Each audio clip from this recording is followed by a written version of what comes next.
All right. I'm Wes Combs. This is my answer to question number 9. We are almost done, folks. And if you've bared with me through all these, wow, you're quite a trooper, because these are at least 5 minutes apiece, it seems. But number 9 to the chamber questions. I don't know what day these will come out on, but anyway, this is my video response to question number 9. So thanks for listening to this. So Kingsport City Schools are often the deciding factor in a family living here or elsewhere in the Tri-Cities. I agree with that statement. Some of our local facilities are now 100 years old, and others are simply outdated compared to our neighbors, which I guess means Kingsport and Johnson City, Johnson City and Bristol. Do you support a long-term school modernization and/or building programs to replace and modernize our facilities?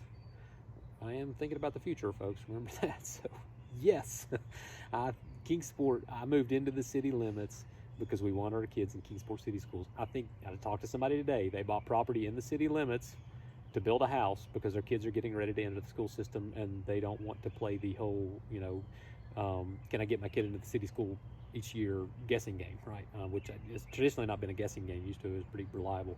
But Kingsport has a very desirable public education system that is it's world class, right? I mean, I think it is the best. I didn't go to city schools. I'm just a guy from Hawkins County, but at the same time, I think education has a lot to do with the people and the children too. But should Kingsport's distinguishing factor is really its public system, its public school system, with all the engineers and everything, and these are the people I'm talking about. They're trying to get their kids in the city school system. They don't need private schools. They feel that the public school system actually works great, and I think we have a decent amount of taxpayer funding that goes to that. I mean, it's half of the budget every year of the city. It's literally consuming half of that. So do we need to make sure our schools are modernized? Yeah, I mean, we did a huge thing at DB and built that big wing and did some really impressive stuff there. But I do think when you're building schools, it's about what you need, not what you want. The most expensive option, I had a guy one time, he said the most expensive option when buying a house is, the stuff you want, not the stuff you need. So I think it's really important that we identify what we really need in these schools, and our want list needs to be smaller if we don't have the budget to afford it. Listen to the mayor 2 weeks ago. He had a question about this, and basically it said, it sounds like the funding over the next 10 years or a certain amount of time is there to actually upfit all our schools without raising taxes. So it doesn't sound like there's too much of an issue saying, yes, so we need to do this. I mean, we need to see the numbers, but that was coming from existing leadership that's done the budgeting cycle. In the city, Chris and those guys manage and do these budgeting cycles to really try to figure out, what we need to update. Now, I'm going to hop back over on the federal government Biden infrastructure plan just for a minute, because it's pending. By the time you read this question, it might have passed or already failed, and this might be a moot point. But that thing has $100 billion for school upgrades in it, right? $100 billion.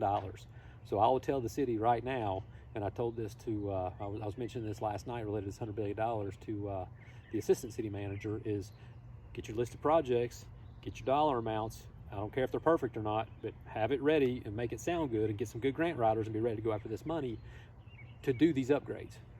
Ready or not, I mean, we can figure out how to spend the money and turn it into real tangible assets in our region. So I think that's very, very important, because we're going to need the capacity in our schools. They're going to grow because more and more people are leaving the urban areas to come places like here in Texas and all that stuff. So I think that's very, very important to be ready for. So again, I'm Wes Combs.